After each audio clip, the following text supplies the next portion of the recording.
प्रिय स्टूडेंट्स, आज हम धमाकेदार अंदाज में पढ़ेंगे एक्टिव पैसिव। बोलिए क्या पढ़ेंगे? Active passive. एक्टिव से पैसिव में वाक्य को कैसे चेंज करते हैं देखिएगा, अपन देखते हैं पहला टॉपिक अपन का वॉइस। क्या है बोलिए? वॉइस। वॉइस का हिंदी में अर्थ होता है वाच। वॉइस का हिंदी में अर्थ क्या होता है? वाच। बिल्कुल, एक नोटबुक ले लीजिए हाथ में, एक नोटबुक और एक पेन ले लीजिएगा और आज हम पढ़ेंगे एक्टिव पैसिव। बोलो क्या पढ़ेंगे? Active passive. बिल्कुल 100% आपकी समझ में आ जाएगा। थोड़ा सा नोटबुक रखिएगा। एक्टिव वॉइस और पैसिव वॉइस। वॉइस कितने प्रकार के? दो प्रकार के, एक्टिव वॉइस और पैसिव वॉइस। एक्टिव वॉइस किसे कहते हैं? जब किसी वाक्य में कर्ता सक्रिय हो। क्या सक्रिय हो? कर्ता सक्रिय या प्रधान हो, तो उस वाक्य को अपन एक्टिव वॉइस कहते हैं। जिस वाक्य में कर्ता की प्रधानता पाई जाती है उसे एक्टिव वॉइस, और जिस वाक्य में कर्म ऑब्जेक्ट कर्म की प्रधानता पाई जाती है उसे अपन पैसिव वॉइस कहते हैं।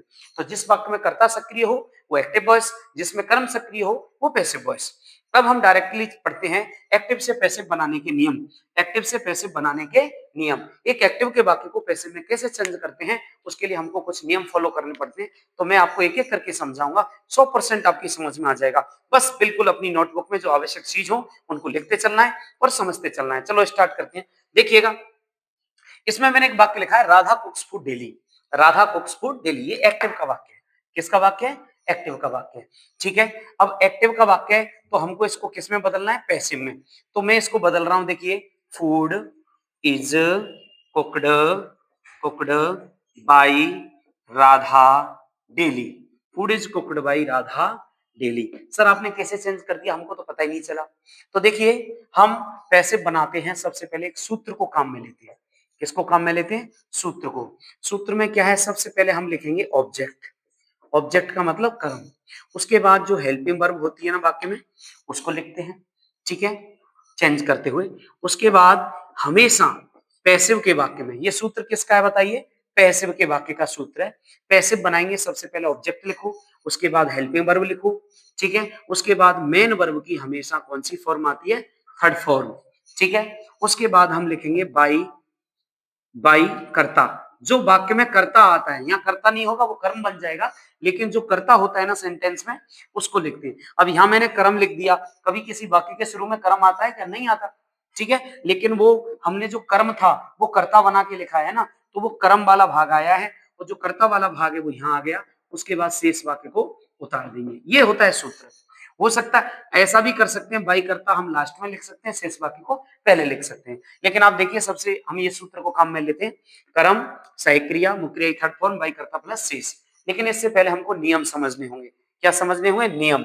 तो मैं नियम समझा रहा हूं आपको। पहला नियम देखिए, पहला नियम क्या है, ध्यान रखिए। जैसे ये करता है, ये एक्टिव का वाक्य है, एक एक्टिव का वाक्य है, इसमें ये करता है, इधर इसमें क्या है? कर्म।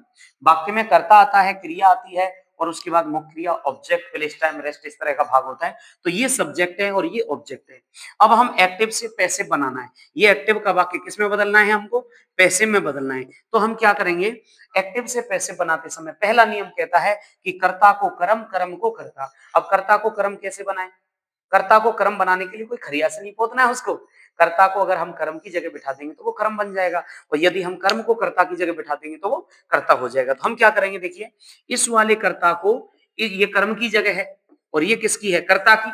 ये सब्जेक्ट की है, ये ऑब्जेक्ट की है। अगर इस सब्जेक्ट को हम ऑब्जेक्ट की जगह पहुंचा दें तो ये क्या बन जाएगा? ऑब्जेक्ट। तो हमने ये कर्ता यहां पहुंचा दिया। ठीक है, और ये कर्म है, उसको हम कहां ले आए? सब्जेक्ट की जगह पर। तो ये क्या बन जाएगा? सब्जेक्ट। तो पहला नियम क्या हुआ? एक्टिव से पैसिव बनाते समय क्या करते समय? बोलिए, एक्टिव से पैसिव बनाते समय कर्ता को कर्म बनाते हैं और कर्म को कर्ता बनाते हैं, किंतु जब कर्ता को कर्म बनाते हैं तो उसको बाई से जोड़ते हैं।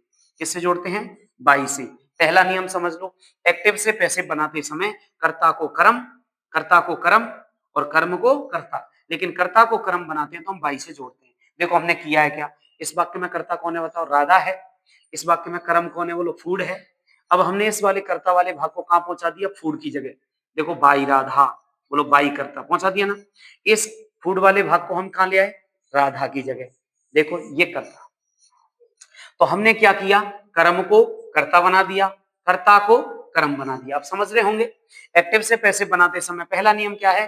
कर्ता को कर्म बनाते हैं और कर्म को कर्ता बनाते हैं, लेकिन कर्ता को कर्म बनाते हैं तो बाई से जोड़ती है। ऐसा करेंगे, ठीक है। पहला नियम यह है। दूसरा नियम है हमेशा, हमेशा ऑलवेज एक्टिव से पैसिव बनाते समय जो मेन वर्ब होती है एम बी, मेन वर्ब होती है उसकी पैसिव के वाक्य में, कौन से वाक्य में, पैसिव के वाक्य में मेन वर्ब की हमेशा थर्ड फॉर्म लगाते हैं। बोलो कौन सी फॉर्म लगाते हैं, थर्ड फॉर्म। तो देखिए कुक, अब कुक की हमने कौन सी फॉर्म लगाई है, देखो यहाँ देखो कुक की कौन सी फॉर्म है, बोलो थर्ड फॉर्म है कि नहीं, कुक्ड, है ना। तो एक्टिव से पैसिव बनाते समय दूसरा नियम कह रहा है कि हमेशा मेन वर्ब की थर्ड फॉर्म लगाते हैं। तीसरा नियम क्या कहता है, टेंस संबंधी बदलाव। तीसरा नियम हमारा क्या करेगा, तीसरा नियम जो है वो टेंस संबंधी बदलाव करेगा। अब टेंस संबंधी बदलाव क्या है, मैं आपको समझा दूं। टेंस संबंधी बदलाव, ठीक है, क्या बदलाव करेगा, चेंजेस। तो देखिए प्रेजेंट इंडेफिनिट को हम प्रेजेंट कंटिन्यूअस में चेंज करेंगे, प्रेजेंट कंटिन्यूअस को हम बीइंग में चेंज करेंगे, ठीक है। और प्रेजेंट परफेक्ट को प्रेजेंट परफेक्ट कंटिन्यूअस में चेंज करेंगे, ठीक है। और प्रेजेंट परफेक्ट कंटिन्यूअस का एक्टिव पैसिव चेंज नहीं होता। ऐसी पास्ट में होता है, पास्ट इंडेफिनिट को पास्ट कंटिन्यूअस में, पास्ट कंटिन्यूअस को बीइंग में, पास्ट परफेक्ट को पास्ट परफेक्ट कंटिन्यूअस में, और पास्ट परफेक्ट कंटिन्यूअस का एक्टिव पैसिव चेंज नहीं होता। फ्यूचर में फ्यूचर इंडेफिनिट को फ्यूचर कंटिन्यूअस में, फ्यूचर कंटिन्यूअस का मतलब बनता नहीं है। फ्यूचर परफेक्ट को फ्यूचर परफेक्ट कंटिन्यूअस में, फ्यूचर परफेक्ट कंटिन्यूअस का नहीं बनता, ठीक है। तो देखिए ये टेंस संबंधी बदलाव है। इसमें देखो ये कुक्स आ रहा है, एस आ रही है, वर्ब की फर्स्ट फॉर्म में एस यस, ठीक है। और इसमें एडवर्ब डेली भी आ रहा है, इससे पता चला बाकी प्रेजेंट इंडेफिनिट का है और हमने प्रेजेंट कंटिन्यूअस की क्रिया इसमें लिख दी। बोलो समझ में आई। तो टेंस, तीन नियम याद रखने हैं। तीसरा नियम कौन सा, टेंस संबंधी बदलाव। अब टेंस संबंधी बदलाव कैसे करते हैं, प्रेजेंट इंडेफिनिट को प्रेजेंट कंटिन्यूअस में, मैं इनका चेंजेस लिखा देता हूं, आप चाहें तो नोट कर सकते हो, जल्दी से मैं लिखाऊंगा टेंस संबंधी बदलाव। तो देखिए एक्टिव से पैसिव बनाते समय हम टेंस का बदलाव कैसे करेंगे, प्रेजेंट इंडेफिनिट जो होगा है, शॉर्ट में लिख देता हूं, प्रेजेंट इंडेफिनिट को हम बदलेंगे प्रेजेंट कंटिन्यूअस में। बोलो किस में बदलेंगे, प्रेजेंट कंटिन्यूअस में। आप लोग समझेंगे नहीं तो मैं बताऊं, वर्ब की अगर फर्स्ट फॉर्म या फर्स्ट फॉर्म में एस या ईएस या डू डज आता है ना, तो इसको हम किस में बदल देते हैं, इज आर एम में। डू या डज आए तो हम इसको सीधा कर्ता के अनुसार किस में बदल देते हैं, इज आर एम में। ये हो गया प्रेजेंट। दूसरा आता है जैसे प्रेजेंट कंटिन्यूअस, कौन सा होता है, प्रेजेंट कंटिन्यूअस को किस में बदलेंगे अपन, तो प्रेजेंट कंटिन्यूअस को बदलेंगे हम, ठीक है। प्रेजेंट कंटिन्यूअस को जैसे प्रेजेंट कंटिन्यूअस में आता है इज आर एम, क्या आता है, इज आर एम, तो इसको बीइंग में बदल देते हैं, किस में बदल देते हैं, बीइंग। बीइंग कोई टेंस नहीं होता है, इज आर एम वॉज आता है, उसके साथ अपन क्या लगा देते हैं, बीइंग लगा देते हैं। समझ में आ रहा है ना। अच्छा तीसरा है अपन का प्रेजेंट परफेक्ट। बोलो कौन सा है, प्रेजेंट परफेक्ट। प्रेजेंट परफेक्ट में क्या होता है बताओ, प्रेजेंट परफेक्ट में आता है हैज हैव, क्या आता है बोलिए, हैज हैव। तो हम इसको बदल देते हैं प्रेजेंट परफेक्ट कंटिन्यूअस में, किस में बदल देते हैं, प्रेजेंट परफेक्ट कंटिन्यूअस में बदल देते हैं। इट मींस हैज हैव को हैज बीन हैव बीन में, किस में बदल देते हैं, हैज बीन हैव बीन में बदल देते हैं, सब्जेक्ट के अनुसार, है ना। उसके बाद जैसे 4 नंबर में है हमारा present, present perfect continuous. Present perfect continuous का एक्टिव पैसिव नहीं बनता है, नहीं बनता है, इसका चेंज ही नहीं करते, ठीक है, बनता ही नहीं है। ये तो हो गया आपका प्रेजेंट है, ठीक है, इसका बनता ही नहीं है तो आएगा ही नहीं। अब आ जाओ नंबर 1 पास्ट। जैसा प्रेजेंट में वैसा ही अपन पास्ट में करते हैं। यदि कोई एक्टिव का वाक्य पास्ट इंडेफिनिट का है, किसका है, पास्ट इंडेफिनिट का, तो उसको बदल देंगे हम पास्ट कंटिन्यूअस में। बोलो किस में बदलेंगे, पास्ट कंटिन्यूअस में। मतलब वाक्य में जैसे सेकंड फॉर्म आ रहा हो या डिड वगैरह आ रहा हो तो उसको हम सीधा वॉज वर्ब में बदलते हैं। बोलो किस में बदलते हैं, वॉज वर्ब में। जैसे अब अगला है जैसे पास्ट कंटिन्यूअस। अगर कोई पास्ट कंटिन्यूअस का सेंटेंस है तो उसको हम बीइंग में बदल देंगे, किस में बदल देंगे, बीइंग में। मतलब अगर वाक्य में वॉज वर्ब आ रहा है तो बीइंग लगा देंगे। अगर वाक्य पास्ट परफेक्ट का है, बोलो किसका है, पास्ट परफेक्ट का, तो उसमें आएगा हैड। पास्ट परफेक्ट में क्या आता है, हैड, ठीक है। तो पास्ट परफेक्ट को हम बदल देते हैं पास्ट परफेक्ट कंटिन्यूअस में, किसमें बदल देते हैं, मतलब हैड बीन में। किसमें बदल देंगे बोलो, हैड बीन में। ये आप समझ तो रहे होंगे ना। इस तरह से हम इनका चेंजेस कर देते हैं, ठीक है।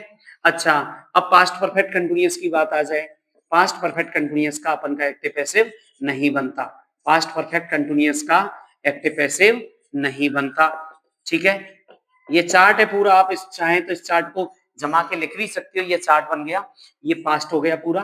तो देखिए प्रेजेंट में प्रेजेंट इंडेफिनिट को प्रेजेंट कंटिन्यूअस में, प्रेजेंट कंटिन्यूअस को बीइंग में, प्रेजेंट परफेक्ट को प्रेजेंट परफेक्ट कंटिन्यूअस में, और प्रेजेंट परफेक्ट कंटिन्यूअस का नहीं बनता। पास्ट इंडेफिनिट को पास्ट कंटिन्यूअस में, पास्ट कंटिन्यूअस को बीइंग में, पास्ट परफेक्ट को पास्ट परफेक्ट कंटिन्यूअस में, और पास्ट परफेक्ट कंटिन्यूअस का नहीं बनता। ठीक है, अब आ जाइए आप फ्यूचर में। फ्यूचर में क्या करते हैं बताओ? फ्यूचर इंडेफिनिट का अगर कोई वाक्य है तो उसको फ्यूचर कंटिन्यूअस में बदल देते हैं। बोलो किस में बदलते हैं? फ्यूचर कंटिन्यूअस में। समझ तो रहेंगे? अगर विल सेल आता है, क्या आता है? अगर विल सेल आता है तो उसको विल बी सेल बी में, विल सेल आएगा तो उसमें किस में बदल देंगे? विल बी सेल बी में। विल बी और सेल बी, ये टेंस के नाम से आप क्रिया भी समझ रहे होंगे, है ना? देखिए उसके बाद दूसरा है आपका future continuous. Future continuous will be shall be इसका नहीं बनता, इसका नहीं बनता है एक्टिव पैसिव। ठीक है, तीसरा है फ्यूचर परफेक्ट। बोलो तीसरा कौन सा है? Future perfect. इसको हम बदल देते हैं फ्यूचर परफेक्ट कंटिन्यूअस में। किसमें बदल देते हैं? मैंने शॉर्ट में कर दिया, आप समझ रहे होंगे। फ्यूचर परफेक्ट को फ्यूचर परफेक्ट कंटिन्यूअस में। It means will have sell have को will have been sell have been में। और नंबर 4 है future future perfect continuous. Future perfect continuous, इसका एक्टिव पैसिव नहीं बनता।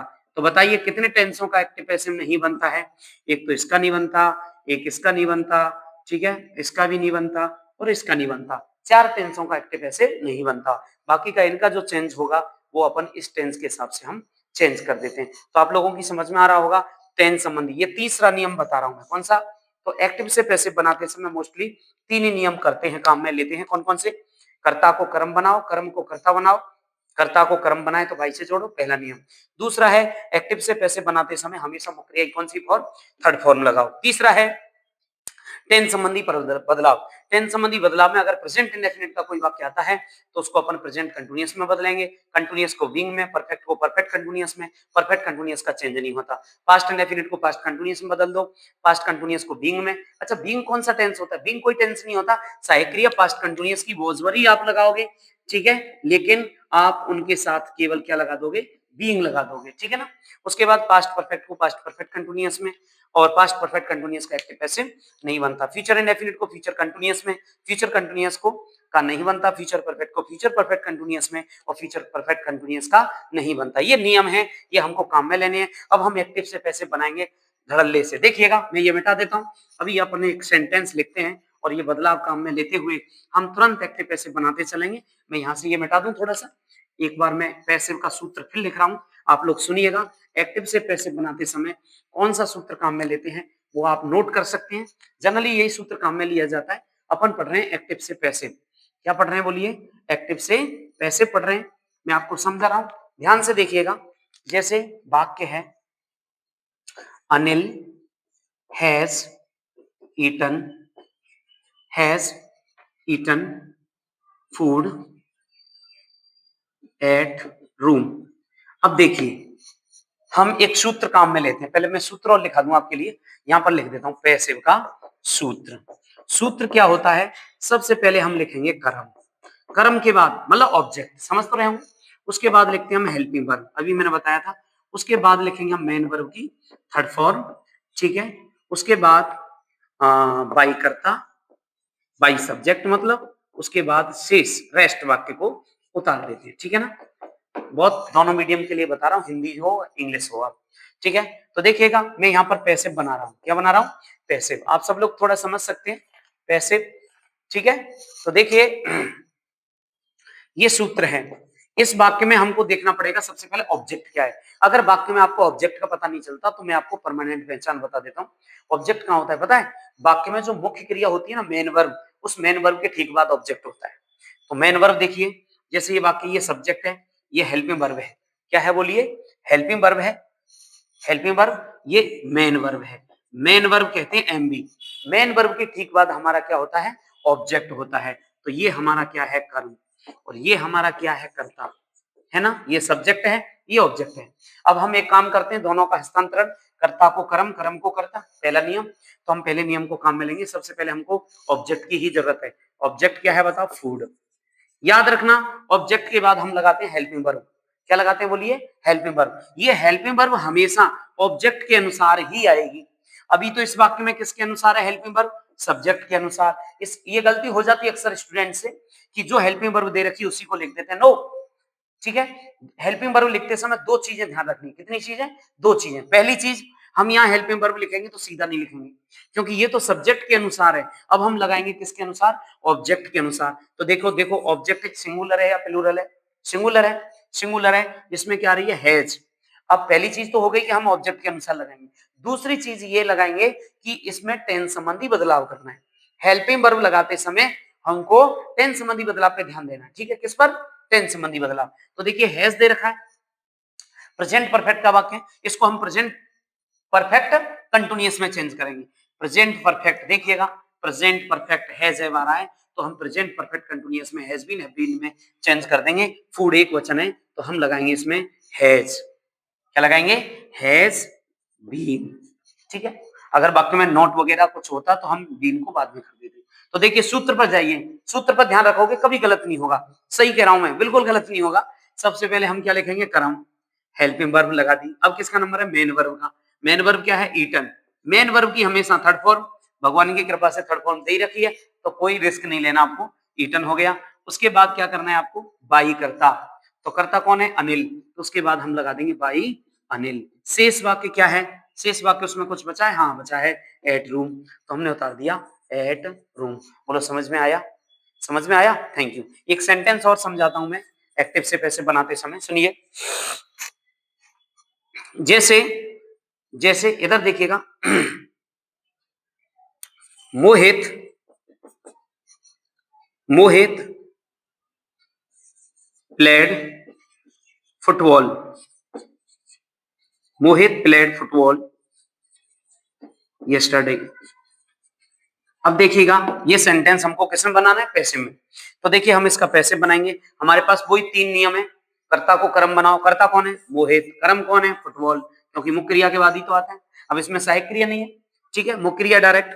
अच्छा, ये वाक्य कौन से टेंस का पता चल गया होगा? सेकंड फॉर्म आ रहा है, और सेकंड फॉर्म दुनिया के एक ही टेंस में आती है अक्सर। कौन सा है वो? Past indefinite. एडवर्ब भी दे रखा है पास्ट इंडेफिनिट का, यस्टरडे, आप समझ के होंगे।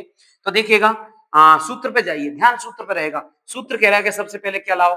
सबसे पहले लाओ ऑब्जेक्ट, कर्म लाइए। तो कर्म कौन है? फुटबॉल। तो हमने लगा दिया फुटबॉल। अब सूत्र क्या कह रहा है देखिए, ऑब्जेक्ट के बाद हेल्पिंग वर्ब लाओ। इसमें तो हेल्पिंग वर्ब है ही नहीं, ठीक है, लेकिन हेल्पिंग वर्ब लगानी पड़ेगी। कौन सा टेंस है? Past indefinite. Past indefinite second form देख लो। पास्ट इंडेफिनिट को किसमें चेंज करेंगे? पास्ट कंटिन्यूअस में, वॉज वर्ब। तो फुटबॉल के हिसाब से हम लगाएंगे वॉज। बोलो हेल्पिंग वर्ब हो गई। उसके बाद क्या लगाएंगे? Main verb. मेन वर्ब क्या है? प्लेड। प्लेड की थर्ड फॉर्म प्लेड ही होती है भैया। सेकंड और थर्ड इसकी एक जैसी होती है, डोंट वरी। मेन वर्ब की थर्ड फॉर्म। उसके बाद बाई करता। बाई करता कौन है? मोहित। क्या है? मोहित। बाई मोहित कर दो। उसके बाद शेष वाक्य उतार देंगे यस्टरडे। शेष वाक्य क्या है बोलिए? यस्टरडे। बोलो समझ में आया कि नहीं आया? आ गया। तो एक्टिव से पैसे बनाते समय सबसे पहले कर्ता को कर्म, कर्म को कर्ता, मुक्रिया की थर्ड फॉर्म, ठीक है, और उसके बाद में शेष वाक्य को मुक्रिया की थर्ड फॉर्म, और उसके बाद बाई करता, शेष वाक्य को उतार देते हैं। तो ध्यान रखिए टेंस संबंधी बदलाव लगाएंगे। और अच्छा एक चीज और देखिएगा, हाँ तो तीन नियम याद हो गए। एक्टिव से पैसे बनाते समय कर्ता को कर्म, कर्म को कर्ता, मुक्रिया की थर्ड फॉर्म। तीसरा टेंस संबंधी बदलाव। तीसरा कौन सा है? टेंस संबंधी बदलाव। अब मैं कुछ नियम बताता चलूंगा जो बेसिक नियम है। एक्टिव से पैसे बनाते समय कौन कौन से नियम होते हैं, वो ये तीन नियम तो मोस्टली हो गए। अब बाकी के नियम कौन से अलग अलग सेंटेंसेस में, तो मैं बताता चलूंगा। एक बार इसको मिटा देता हूँ, फिर देखेंगे। सूत्र दिमाग में रखिएगा, ये भी मैं मिटा देता हूँ आपके लिए। हमारा टॉपिक चल रहा है बॉयज। बोलो टॉपिक कौन सा है? बॉयज। अब मैं लिखा रहा हूं कि कुछ सब्जेक्ट ऐसे होते हैं, महत्वपूर्ण बात, इसको तो आप नोट ही कर लेना भैया, नोटबुक खोल रखी हो तो नोट कर लो कि कुछ कर्ता ऐसे होते हैं जिनको पैसिव के वाक्य में नहीं लिखा जाता है। बोलो क्या? कुछ कर्ता ऐसे होते हैं जिनको पैसिव के वाक्य में नहीं लिखा जाता। कौन सा? जिनको कहते हैं हम अनइम्पोर्टेंट सब्जेक्ट। क्या कहते हैं? अन, देख लीजिए, अनइम्पोर्टेंट सब्जेक्ट। अनइम्पोर्टेंट सब्जेक्ट्स कौन से होते हैं?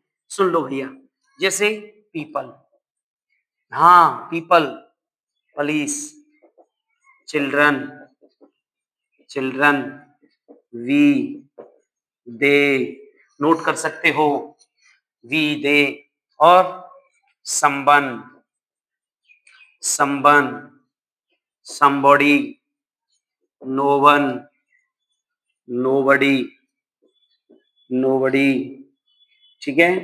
उसके बाद everyone, everyone, everybody, ठीक है, एवरीबॉडी, ईटीसी कर दें। ईटीसी सब्जेक्ट ऐसे होते हैं, यदि एक्टिव के वाक्य में आए तो पैसिव के वाक्य में नहीं लिखना। हाँ, नहीं लिखना बिल्कुल। क्या करेंगे सुनो, देखिए हम वाक्य लिख रहा हूं मैं यहाँ पर, जैसे जैसे children, children were, children were taking milk, then बच्चे तब दूध पी रहे थे। इस काम को पैसिव बनाना है तो सूत्र क्या है, सबसे पहले ऑब्जेक्ट लाओ। तो मुख्य क्रिया के बाद हमेशा ऑब्जेक्ट आता है, शुरू में हमेशा सब्जेक्ट आता है। पैसिव बनाएंगे, सबसे पहले ऑब्जेक्ट लाओ मिल्क, कौन सा टेंस है, वर, बाजवर आ रहा है, पास्ट कंटिन्यूअस है, किसमें बदलेंगे, बीइंग में। तो मिल्क के हिसाब से वॉज आएगा, और बस बीइंग में कैसे बदलते हैं, हेल्पिंग वर्ब के बाद बीइंग लगा दो। बोलिए क्या लगा दो, हेल्पिंग वर्ब के बाद बीइंग लगा देते हैं, ठीक है। तो सूत्र क्या है, ऑब्जेक्ट, ऑब्जेक्ट के बाद हेल्पिंग वर्ब, बीइंग लग गई। मेन वर्ब की थर्ड फॉर्म, टेक की थर्ड फॉर्म होती है टेकन। उसके बाद बाई करता, क्या है, बाई करता है ना, अभी सूत्र में था बाई करता। तो देखिए बाई करता चिल्ड्रन, ध्यान रखो पीपल, पुलिस, चिल्ड्रन, बी, दे, इनमें से कोई भी आ जाए तो इसको हम पैसिव के वाक्य में नहीं लिखते। बोलो पैसिव के वाक्य में नहीं लिखते, तो इसका हम नहीं लिखेंगे, शेष वाक्य उतार देंगे सीधा। इसका मतलब ये अनइम्पोर्टेंट सब्जेक्ट हैं, यदि किसी एक्टिव के वाक्य में आते हैं तो इनको पैसिव के वाक्य में नहीं लिखते, इनका अर्थ ऑटोमेटिक भी ले लिया जाता है। इसलिए सेंटेंस बनेगा मिल्क वॉज बीइंग टेकन, ठीक है, milk was being taken then. Okay, एक और वाक्य मैं समझा देता हूं आपको, आपकी समझ में आ जाएगा। जैसे police have caught the thieves, हैं, the police have caught the thieves, police उन चोरों को पकड़ चुकी है। पैसे बनाएंगे मेन वर्ब के बाद द थीव्स, द थीव्स। अब हैव आ रहा है, प्रेजेंट परफेक्ट है, किस में बदलेंगे, परफेक्ट कंटिन्यूअस में, हैव बीन, क्योंकि ये ऑब्जेक्ट भी बहुवचन है, हैव बीन। मुख्य क्रिया की थर्ड फॉर्म कॉट की थर्ड फॉर्म कॉट ही होती है, ठीक है। बाई पुलिस, तो बाई पुलिस नहीं लिखेंगे क्योंकि ये कैसा सब्जेक्ट है, अनइम्पोर्टेंट सब्जेक्ट है, तो हम फुल स्टॉप लगा देंगे। तो सेंटेंस क्या बनेगा, the thieves have been caught, वो चोर पकड़े गए। जैसे एक सेंटेंस आप लोग एक बार और देख लीजिए, we have won the match, ठीक है। कैसे बनेगा इसका पैसिव, कैसे बनेगा बताओ, इसमें ऑब्जेक्ट क्या है, the match, the match, have आ रहा है, प्रेजेंट परफेक्ट है, प्रेजेंट परफेक्ट कंटिन्यूअस में बदलेंगे तो हैज बीन, वॉन की थर्ड फॉर्म वॉन, वाई, वी का अस बना करके हम नहीं लिखेंगे क्योंकि ये कैसा सब्जेक्ट है, अनइम्पोर्टेंट सब्जेक्ट। दूसरा नियम क्लियर, ये नियम क्लियर अनइम्पोर्टेंट सब्जेक्ट का। अगला नियम मैं बताने जा रहा हूं आपके लिए, प्रोनाउन को ऑब्जेक्ट कैसे बनाएंगे, इसी को मिटा दूं मैं। प्रोनाउन को ऑब्जेक्ट कैसे बनाएंगे, टेंस का चार्ट बना हुआ है, तो देखिए मैं इधर से इनको सबको ही मिटा देता हूं, एक बार देख लीजिएगा, मैं ये सब मिटा देता हूं। वॉइस प्रोनाउन को हम देखिएगा, प्रोनाउन का जैसे कोई प्रोनाउन होते हैं ना, he, she, it, they, I, we, you, they, इनका हम ऑब्जेक्ट कैसे बनाते हैं, प्रोनाउन का ऑब्जेक्ट कैसे बनाया जाता है ये हम समझेंगे। मैं एक बार इसको साफ कर दूं, बिल्कुल आप अपनी नोटबुक तैयार रख सकते हैं और आपने ये नोट कर ही लिया होगा वैसे, ठीक है। तो मैं आपको समझा रहा हूं प्रोनाउन को हम कर्म कैसे बनाएंगे, बिल्कुल। तो ध्यान से देखिएगा, टॉपिक हमारा वॉइस चल रहा है, बोर्ड परीक्षा की तैयारी है, तो बिल्कुल आप एक घंटे से पहले पहले आप एक्टिव पैसिव का टॉपिक क्लियर कर लेंगे। बोलो टॉपिक अपन का कौन सा चल रहा है, वॉइस ही चल रहा है। वॉइस का अर्थ होता है वाच। तो यहां पर मैं बता रहा हूं प्रोनाउन, क्या बता रहा हूं बताओ, प्रोनाउन को कर्म कैसे बनाते हैं, ठीक है। इसको मैं दो भागों में बांट लूं, इधर हो जाएगा तो उधर कर देंगे। सबसे पहले मैं प्रोनाउन का यहाँ पर चार्ट बना देता हूँ, बना दूं ना, इधर देखो ये प्रोनाउन का चार्ट हो गया।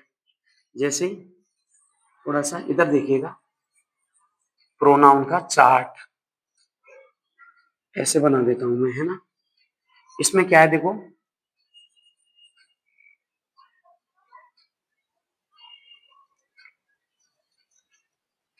फर्स्ट।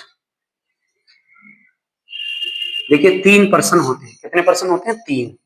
इसमें होते हैं फर्स्ट पर्सन, फर्स्ट पर्सन, ये सेकंड पर्सन और ये कौन से हैं? Third person. First person, second person और थर्ड पर्सन। फर्स्ट पर्सन में 2 होते हैं, थर्ड पर्सन में ही, सी, इट और दे। ये object, subject, possessive case, object case. अब देखिए मैं एक बार बता रहा हूं, ध्यान से देखना भैया सब लोग। इसमें तो सभी सब्जेक्ट होते हैं, कर्ता, ठीक है। इसमें सभी संबंध को दर्शाने वाले होते हैं, इनकी हमको ज्यादा खासी ऐसी जरूरत नहीं है। हम तो केवल ये देखेंगे सब्जेक्ट का ऑब्जेक्ट कैसे बनाना है। अगर सब्जेक्ट में आता है जैसे आई, तो आई का होता है मी।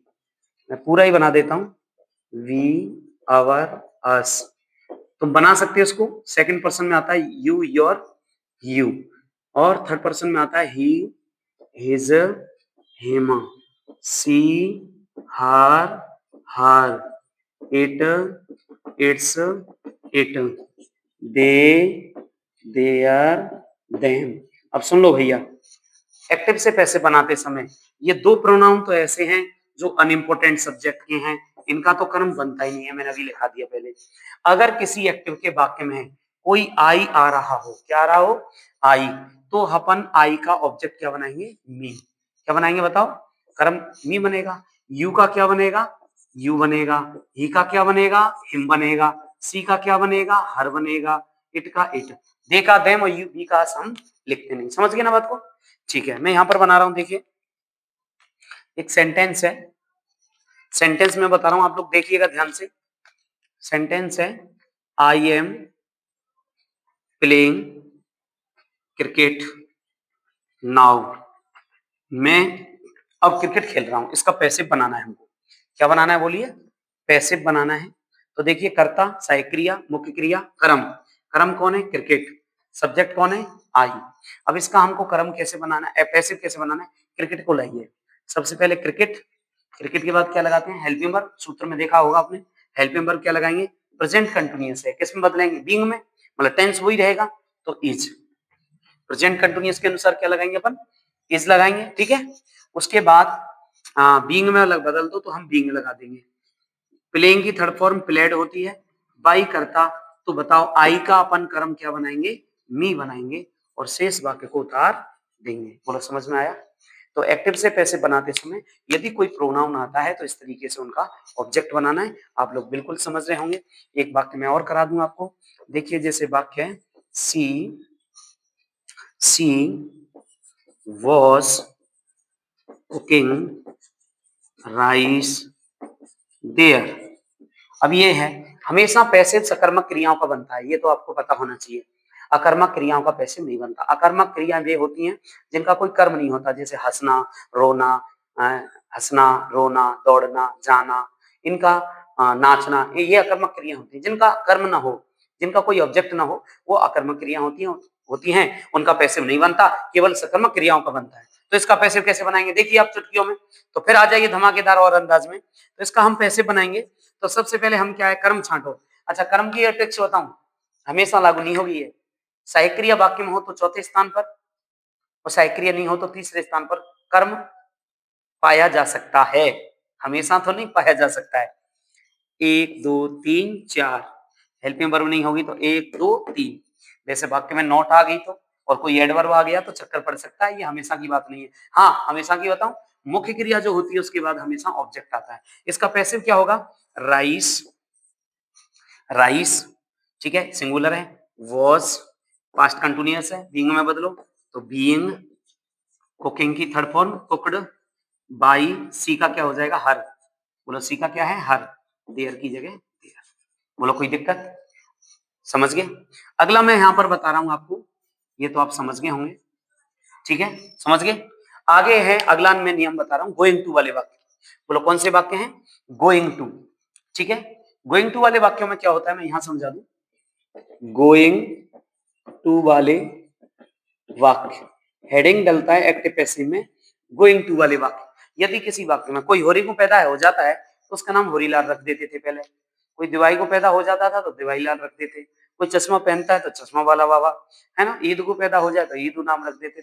तो ऐसे जो वाक्य में गोइंग टू आए उसका नाम क्या रख दिया हमने, गोइंग टू वाले वाक्य। तो ये वाक्य कैसे बनेगा, जैसे Rohan Rohan is going to read tuition, is going to read tuition now। Rohan अब ट्यूशन पढ़ने जा रहा है, इसको कैसे बनाएंगे, तो इसका एक ही नियम है, क्या है, एपी करते समय, एपी करना जानते हो, एक्टिव से पैसिव बनाते समय, एपी करते समय, एक्टिव से पैसिव बनाते समय, एपी करते समय गोइंग टू के तुरंत बाद, गोइंग टू के तुरंत बाद बी लगा देते हैं, बस क्रिया के रूप में क्या लगाते हैं, बी। टेंस नहीं बदलते इसका। टेंस संबंधी नियम में क्या करेंगे, गोइंग टू के बाद हम बी लगा देंगे और शेष नियम यथावत रहेगा। इसका हम सूत्र भी लिख सकते हैं। वैसे मैं आपको सूत्र बता दूं, सूत्र तो वही है, सबसे पहले हम कर्म लिखेंगे, कर्म के बाद हेल्पिंग वर्ब लिखेंगे, उसके बाद आप गोइंग टू लगाओगे, क्या लगाओगे, गोइंग टू, गोइंग टू के बाद आप बी लगाओगे, बी के बाद मुख्य क्रिया की वही थर्ड फॉर्म आएगी। कौन सी फॉर्म आएगी, थर्ड फॉर्म आएगी। उसके बाद में आप बाई कर्ता लिख दो, ठीक है, वो बाई, हाँ बाई कर्ता, उसके बाद शेष वाक्य उतार दो, जो भी मैंने आपको पहले नियम बताया था वही। अब इस वाक्य को हम बनाएंगे, देखिए Rohan is going to read tuition now, तो इसमें कर्ता कौन है, रोहन है, क्रिया क्या है इसमें, रीड है, इसके बाद कर्म क्या आ रहा है, ये क्रिया तो ये भी है, ये तो एक पहचान वाली क्रिया है, इसको हमको कोई छेड़छाड़ नहीं करनी, हमको तो उन्हीं से जिनसे जान पहचान है उनसे बात करनी है, ये आगे हम इसको ऐसे रखेंगे। तो देखिए सबसे पहले कर्म, तो कर्म कौन है इसमें, ट्यूशन, ध्यान दीजिएगा ट्यूशन है। उसके बाद कर्म के बाद क्या लगा रहे हैं हम, हेल्पिंग वर्ब, क्या लगा रहे हैं बोलो, हेल्पिंग वर्ब, हेल्पिंग वर्ब लगा रहे हैं, तो हेल्पिंग वर्ब है इज, गोइंग टू की जगह, अब सूत्र देखो, कर्म हो गया, हेल्पिंग वर्ब, टेंस नहीं बदलते इनमें, गोइंग टू वाले में टेंस नहीं बदलते, जो बी बदला है वो टेंस ही बदल गया। तो कर्म, हेल्पिंग वर्ब, गोइंग टू की जगह आप गोइंग टू लगा दो, ठीक है, फिर क्या लगा दिया हमने, बी, ये बदल गया भैया टेंस। तो ध्यान रखना, जिन जिन पैसिव के वाक्य के सूत्र में या जिन पैसिव के वाक्यों में ऐसे हम बी लगा देते हैं उनमें टेंस संबंधी बदलाव नहीं किया जाता है। जिन वाक्यों में मुख्य क्रिया के बाद हम बी इस्तेमाल करते हैं एज ए सूत्र, ठीक है, तो उनमें अपन टेंस संबंधी और कोई बदलाव, ये टेंस ही बदलना होता है, जहां बी लग जाता है तो बी लगा दिया। मुख्य क्रिया की थर्ड फॉर्म, रीड की तीनों फॉर्म एक जैसी होती हैं, ठीक है। उसके बाद बाई करता तो बाई रोहन, शेष वाक्य को उतार दीजिए नाउ, तो ये वाक्य बनेगा tuition is going to be read by Rohan now. अगला वाक्य मैं यहाँ और लिख देता हूँ जिससे आपकी बिल्कुल क्लियर समझ में आ जाएगा। जैसे जैसे ये है, they were going to, they were going to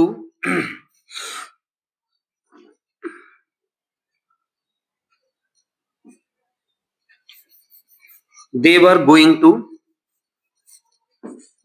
buy a car, way car खरीदने जा रहे थे, इसका पैसिव क्या बनेगा, ऑब्जेक्ट इसमें क्या है, मुख्य क्रिया के बाद इसी को मुख्य क्रिया मानेंगे और ये है सब्जेक्ट, तो हम अपन क्या बनाएंगे, ए कार, वॉज बहुवचन है इसमें सिंगुलर के हिसाब से वॉज, ये वर्ब बहुवचन है वॉज लगा दिया, अ कार वॉज, कर्म हेल्पिंग वर्ब, अब क्या लगाएंगे, गोइंग टू, गोइंग टू के बाद क्या लगा दिया, बी, ठीक है। वर्ब क्या है, बाई, बाई की थर्ड फॉर्म कर दीजिए बॉट, ठीक है, बाई करता, तो देखिए दे का क्या होगा, देम, तो बाई देम हम लिखेंगे कि नहीं लिखेंगे बताओ, बाई देम नहीं लिखेंगे, क्यों नहीं लिखेंगे, क्योंकि ये अनइम्पोर्टेंट सब्जेक्ट है। कैसा सब्जेक्ट है, अनइम्पोर्टेंट सब्जेक्ट। तो ये हो गए हमारे गोइंग टू वाले वाक्य। अब मैं आपको इसी के साथ बता दूं मॉडल वाले वाक्य, कौन से, मॉडल वाले वाक्य इसी तर्ज पर हैं, ध्यान से सुन लो। यदि किसी वाक्य में मॉडल आए तो मॉडल के तुरंत बाद बी लगा दो, मॉडल के तुरंत बाद क्या लगाई जाती है, बी। इसका सूत्र क्या बनेगा, मैं पहले सूत्र ही बना देता हूं मॉडल वाले वाक्यों का। सबसे पहले कर्म लिखो, कर्म के बाद मॉडल लगाओ, मॉडल के बाद बी लगाओ, ठीक है, उसके बाद एमबी की थर्ड फॉर्म लगाओ, एमबी की कौन सी फॉर्म लगाओ, थर्ड फॉर्म लगाओ, बाई कर्ता लिखो, शेष वाक्य उतार दो, कौन सा वाक्य उतार दो, शेष वाक्य उतार दो। देखिए मॉडल वाले वाक्यों का सूत्र क्या है, सबसे पहले अपन कर्म लिखेंगे, कर्म के बाद मॉडल लगाएंगे, मॉडल के बाद बी लगाएंगे, मुख्य क्रिया की थर्ड फॉर्म लगाएंगे, बाई कर्ता लिखेंगे, शेष वाक्य को उतार देंगे। मॉडल जानते हो, यदि किसी वाक्य में कैन, कुड, विल, वुड, क्या है? Can, could, will, would, shall, should, may, might, must, कोई भी मॉडल आ जाए एक्टिव के वाक्य में तो पैसिव बनाते समय मॉडल के तुरंत बाद बी लगा देते हैं। जैसे जैसे ही कैन प्ले क्रिकेट, वो क्रिकेट खेल सकता है। अब इसका हम पैसिव बनाएंगे। सबसे पहले कर्म लाओ, देखो कर्ता हो गया, सहायक क्रिया, मुख्य क्रिया, ये मॉडल है, ऐसे क्रिया ही आती है। कर्म क्या है? क्रिकेट। तो हम बनाएंगे क्रिकेट, सूत्र कह रहा है मॉडल, तो कैन, मॉडल के तुरंत बाद क्या लगा दो? बी, उसके बाद मुख्य क्रिया थर्ड फॉर्म प्लेड, बाई, ही का क्या हो जाएगा? हिम, क्या हो जाएगा? By him. तो मॉडल वाले वाक्य आप समझे, समझ गए ना? Cricket can be played by him. एक वाक्य और बताऊं मैं मॉडल वाला, आप समझ जाएंगे तुरंत। मॉडल वाले वाक्य समझ लीजिए, जैसे यू मे या यू शुड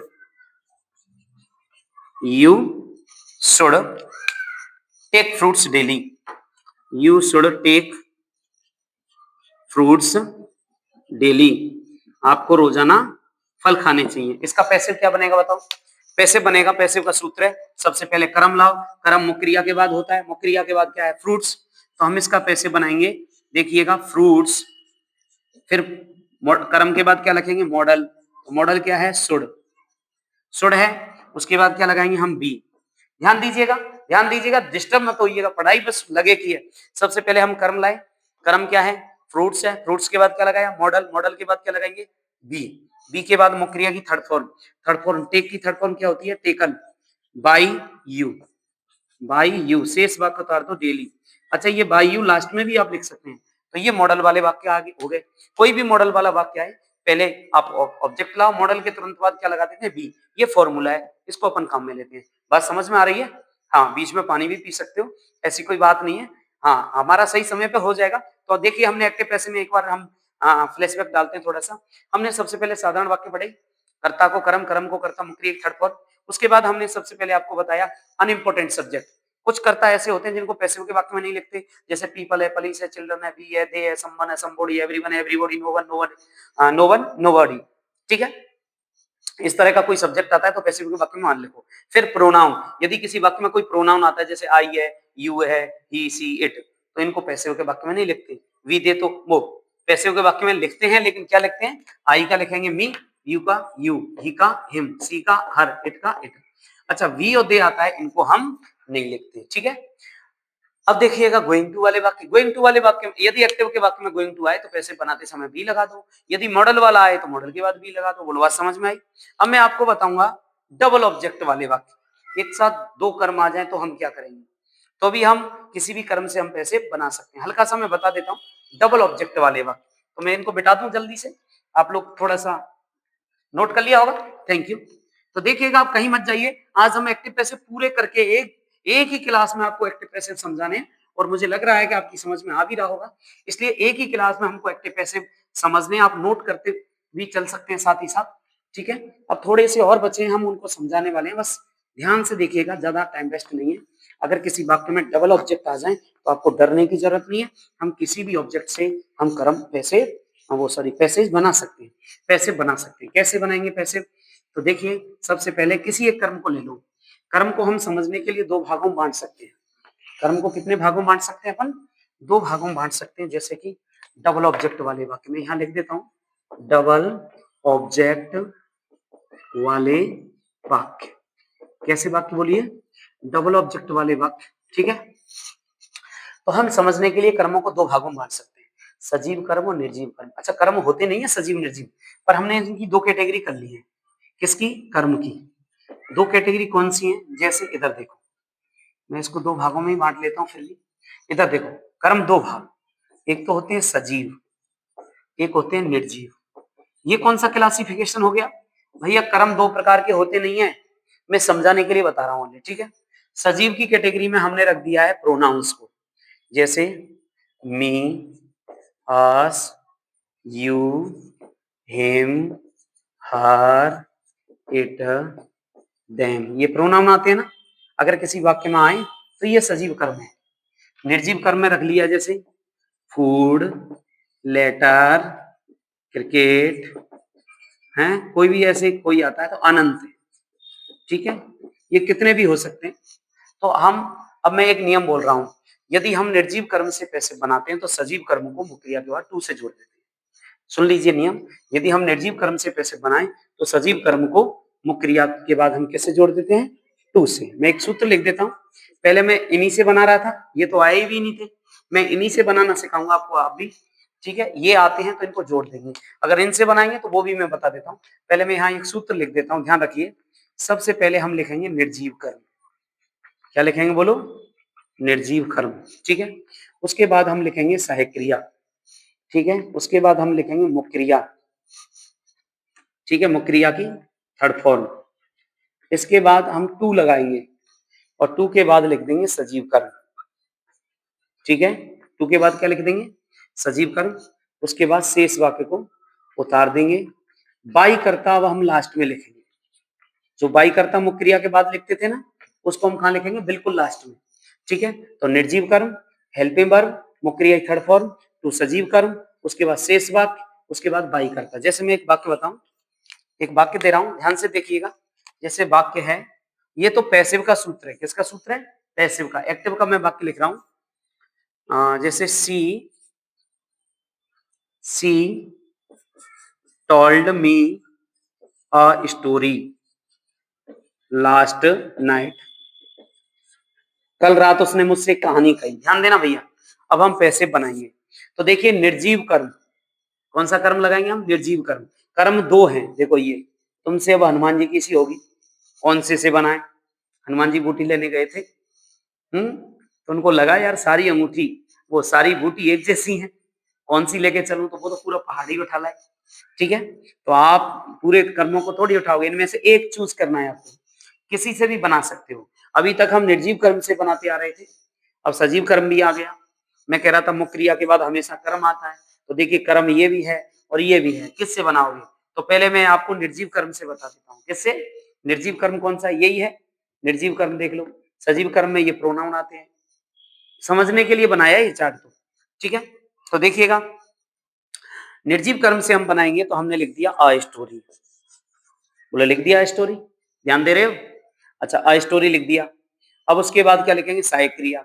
सहायक क्रिया क्या है, told, told last night, second form, और लास्ट आ रहा है पास्ट इंडेफिनिट का वाक्य, किसका है, पास्ट इंडेफिनिट को किस में बदलोगे, एक्टिव से पैसे बनाएंगे तो पास्ट इंडेफिनिट को, इसमें टेंस बदलेगा क्योंकि इसमें बी तो नहीं आ रहा कहीं, तो टेंस बदलोगे पास्ट इंडेफिनिट को पास्ट कंटिन्यूअस में, तो वाज, ठीक है, तो वाज हो गया। उसके बाद मुक्रिया की थर्ड फॉर्म, मुक्रिया की थर्ड फॉर्म, तो देखिए निर्जीव कर्म, हेल्पिंग वर्ब, मुक्रिया, मुक्रिया क्या है इसमें, टोल्ड, टोल्ड की थर्ड फॉर्म टोल्ड ही रहेगी, लेकिन मुक्रिया की थर्ड फॉर्म के बाद हम टू सजीव कर्म, तो हमने टू लगा दिया, और सजीव कर्म क्या है, मी, तो मी को लिख दिया। शेष वाक्य उतार दो, लास्ट नाइट, लास्ट नाइट। उसके बाद में, ठीक है, शेष वाक्य को उतार दीजिए और उसके बाद में बाई करता, तो बाई हर, क्या लगाएंगे बोलो, बाई हर, ठीक है। दूसरा जैसे मैं सेंटेंस, अच्छा एक चीज और होगी कि सर इसको आप सजीव कर्म से और बना के बता दो, सजीव कर्म से बनाओ।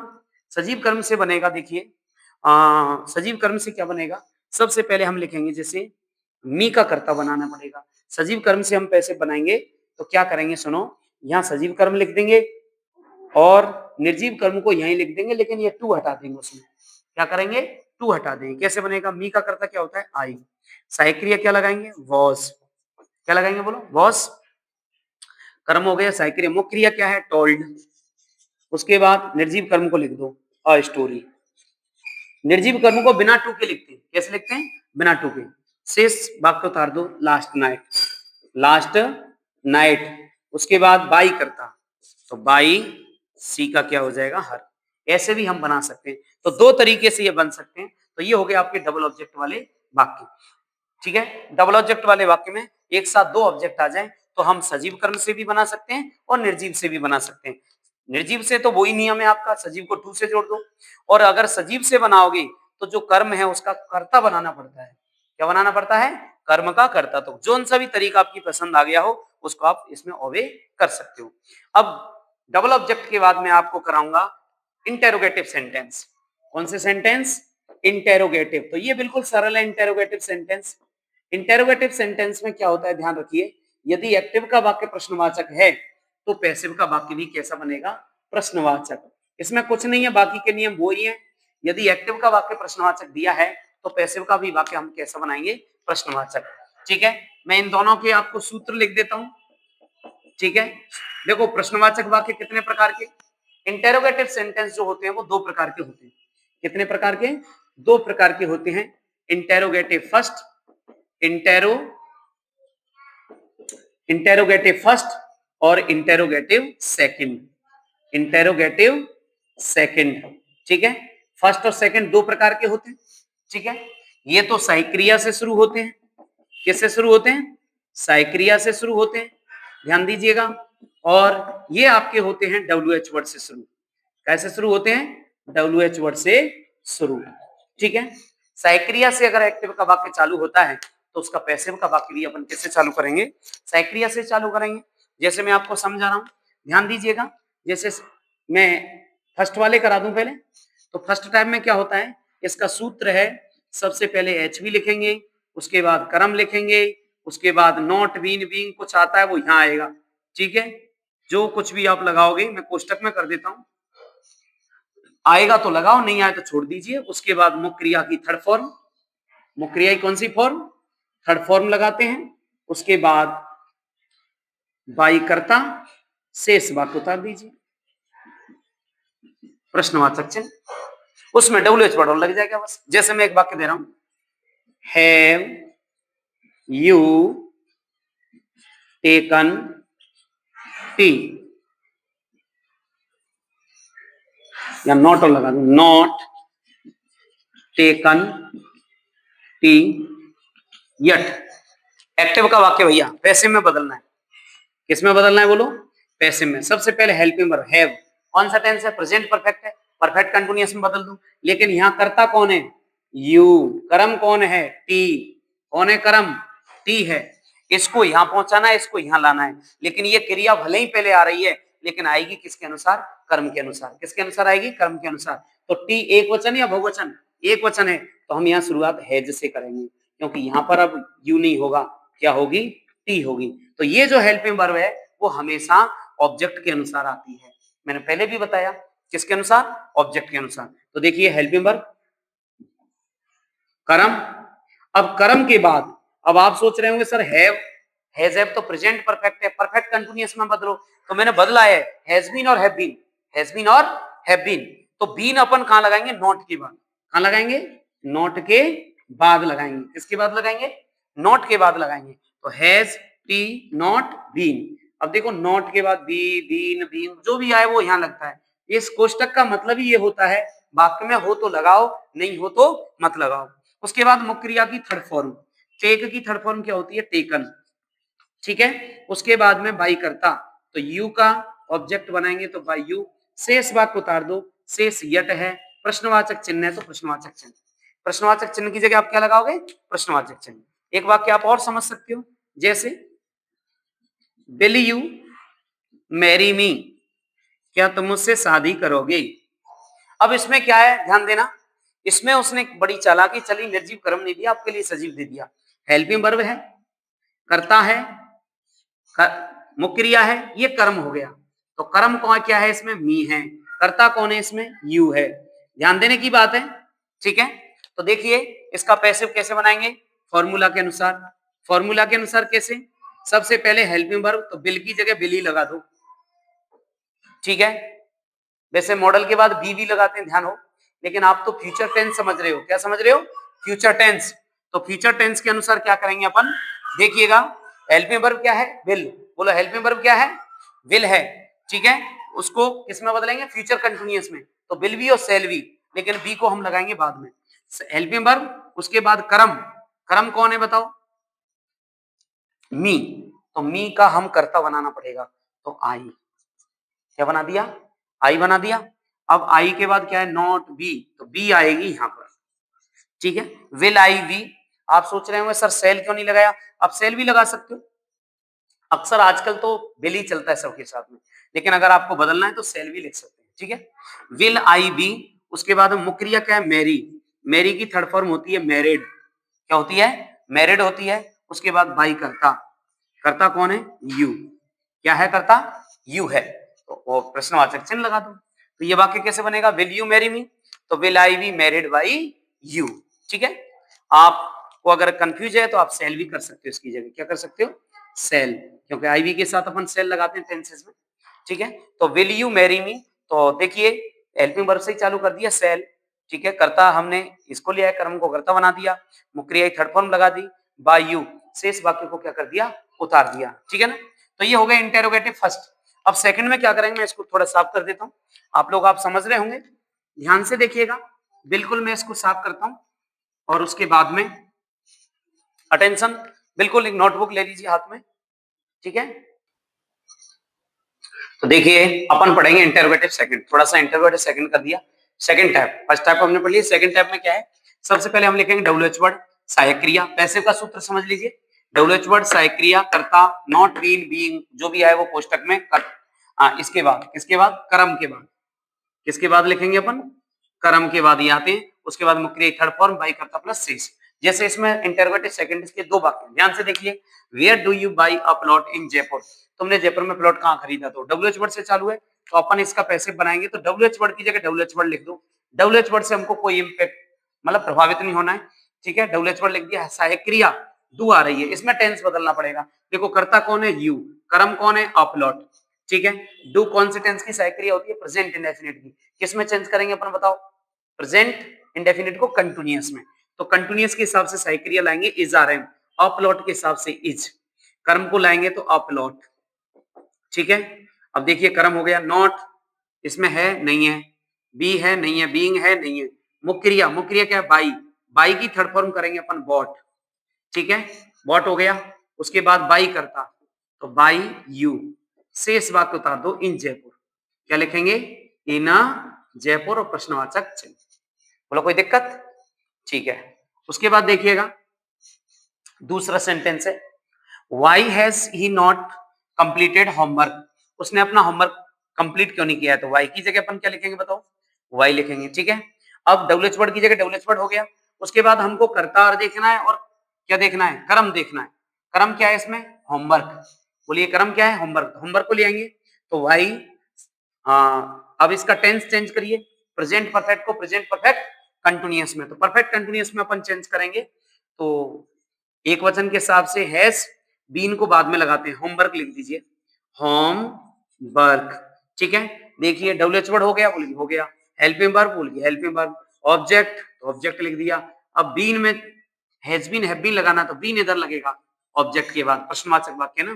फिर मुक्रिया की थर्ड फॉर्म, मुक्रिया की थर्ड फॉर्म इसमें दे रखी है, तो वही लिख दीजिए कंप्लीटेड, ठीक है। उसके बाद में क्या लिखेंगे, बाई करता, क्या लिखेंगे बोलिए, बाई करता, तो बाई करता ही है, ही का क्या हो जाएगा, अच्छा इसमें नॉट और है, तो नोट को अपन किसके बाद लिखेंगे, यहाँ पर गलती होगी थोड़ी सी, देखिएगा, होमवर्क, होमवर्क के बाद नोट, नोट के बाद बीन लगाना है आपको, तो देखिए ये नोट आ रहा है ना, नोट, तो इसमें नोट है तो नोट लगाइए, तो नोट लगा दिया, बीन बाद में आएगा नोट के, बीन का आएगा नोट के बाद, ठीक है। कंप्लीटेड बाई, ही का कर्म बना दीजिए हिम, शेष वाक्य उतार दो, शेष इसमें कुछ है नहीं है तो प्रश्नवाचक चिन्ह।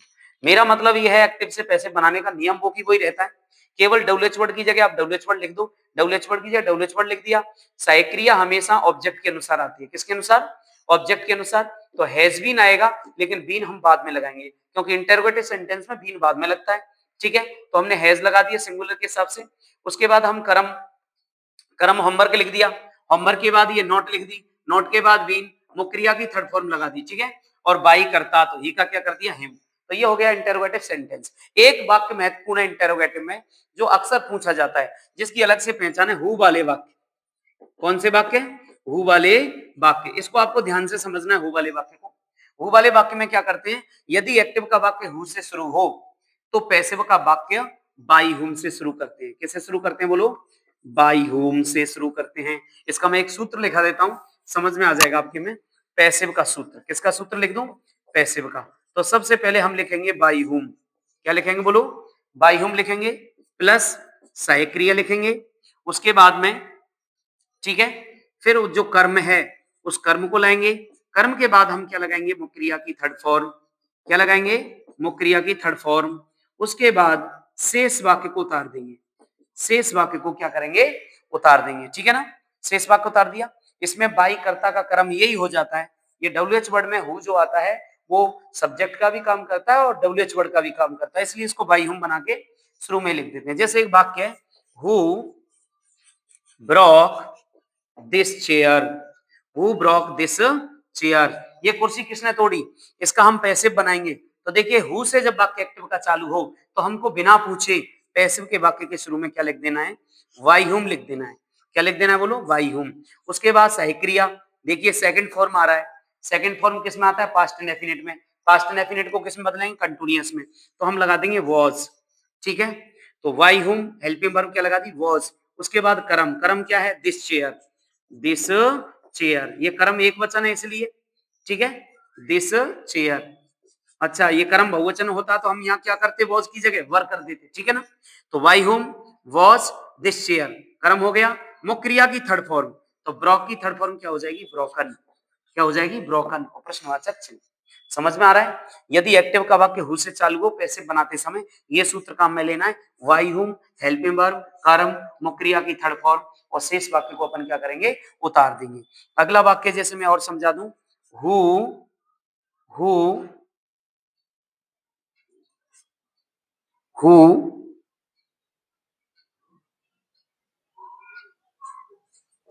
taught English in, या थोड़ा सा और चेंज कर दूं, who has taught English in class, class में इंग्लिश किसने पढ़ाई है। ठीक है, तो इसमें देखिए सब्जेक्ट और डब्ल्यूएच वर्ड दोनों का काम हु कर रहा है। अपन इसका पैसिव बनाएंगे तो सीधा बाई हुम लगा दो। क्या लगा दो, बाई हुम। ठीक है, अब बाई हुम के बाद अपन क्या लिखेंगे, हेल्पिंग वर्ब। तो हैज आ रहा है, प्रेजेंट परफेक्ट है, प्रेजेंट परफेक्ट कंटीन्यूअस में हैज बीन हैव बीन, तो अपन हैज लगाएंगे, बीन तो बाद में लगाएंगे।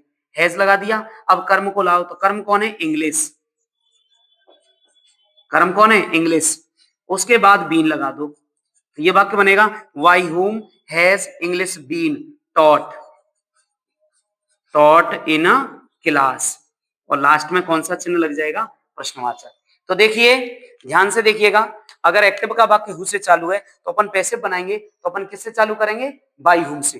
किससे चालू करेंगे, बाई हुम से। ठीक है, हैज की जगह हैज, टॉट की जगह टॉट, और इंग्लिश, तो देखिए सबसे पहले बाई होम लिया है, बाई होम के बाद हेल्पिंग वर्ब लगा दी, और हेल्पिंग वर्ब के बाद कर्म लाए इंग्लिश, इंग्लिश के बाद कर्म के बाद बीन, और मुख्य क्रिया की थर्ड फॉर्म, और शेष वाक्य को हम क्या करेंगे, उतार देंगे। अब हम पढ़ेंगे इसमें इंपेरेटिव सेंटेंस। ये हो गया आपके इंटेरोगेटिव। अब हमको कौन सा पढ़ना है, इंपेरेटिव सेंटेंस। इंपेरेटिव सेंटेंस में आपको कराता हूं, तो देखिए मैं इसको साफ कर दूं।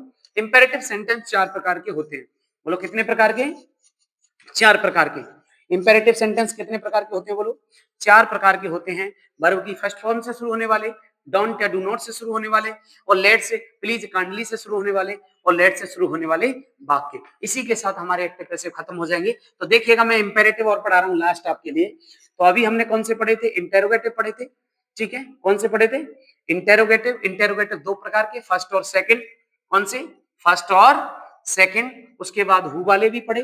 हु वाला यदि एक्टिव का वाक्य शुरू होता है तो पैसिव बनाते समय उसको कैसे शुरू करते हैं, बाई हुम से। कैसे शुरू करते हैं, बाई हुम से। ध्यान दीजिएगा, जैसे इंपेरेटिव सेंटेंस।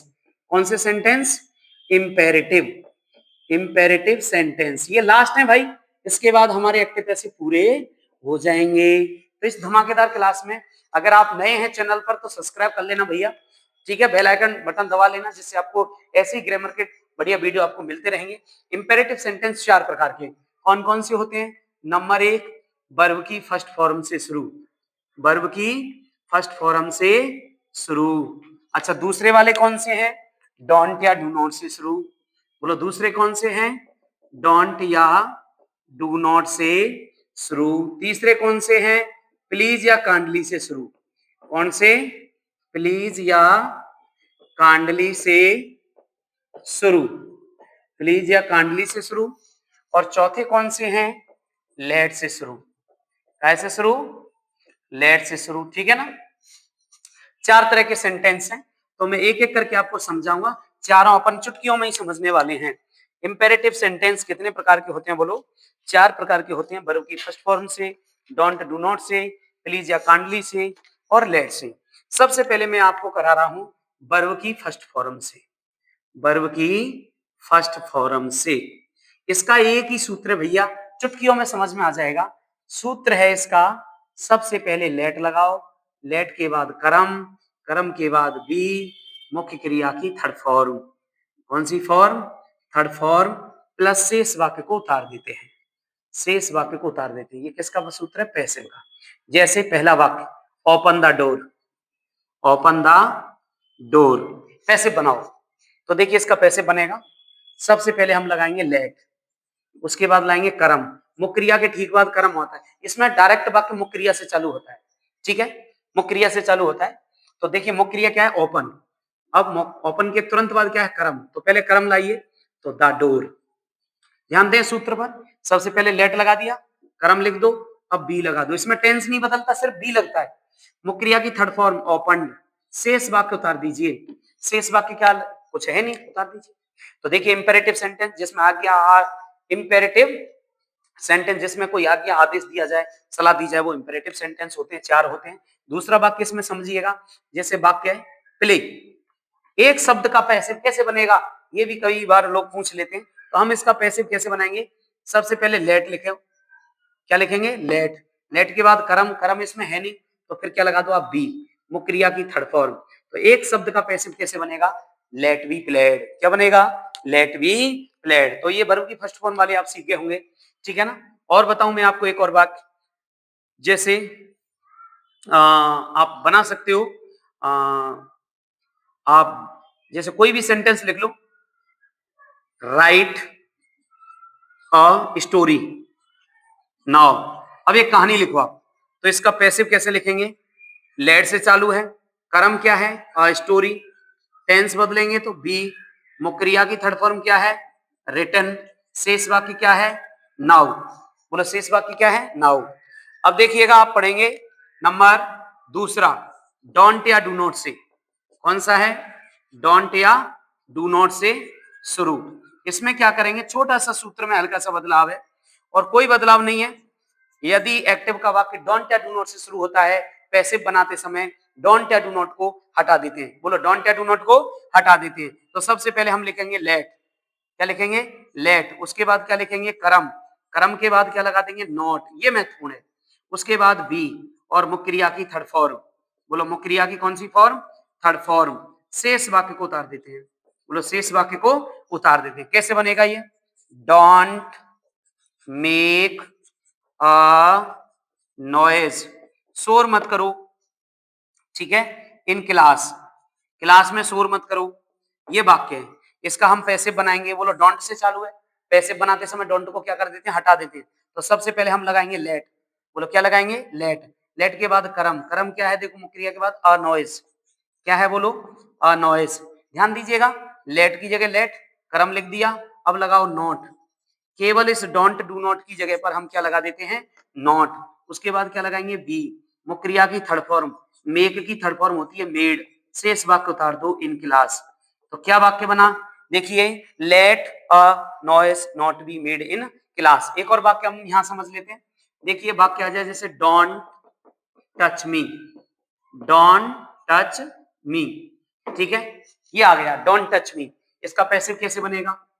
लेट से चालू करो, फिर क्या लाओ? कर्म, कर्म कौन है? मी। अच्छा, लेट वाले वाक्यों में कर्म का कर्ता नहीं बनाना है, कर्म का कर्मी लिखेंगे, कर्म रूपी आता है, लेट मी, ठीक है। वाक्य नेगेटिव है, नॉट वी, टच की थर्ड फॉर्म कर दो टच। मुझे लग रहा है ये डोंट डू नॉट वाले भी आपकी समझ में आ गए होंगे। तीसरा सेंटेंस, तीसरा सेंटेंस है प्लीज या कांडली वाले। बोलो कौन से? प्लीज या कांडली से शुरू।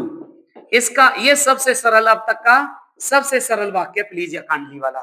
ध्यान रखो, यदि समझने की जरूरत है, यदि एक्टिव के वाक्य में प्लीज या कांडली आए तो पैसिव बनाते समय प्लीज या कांडली के स्थान पर यू आर रिक्वेस्टेड टू लगा देते हैं।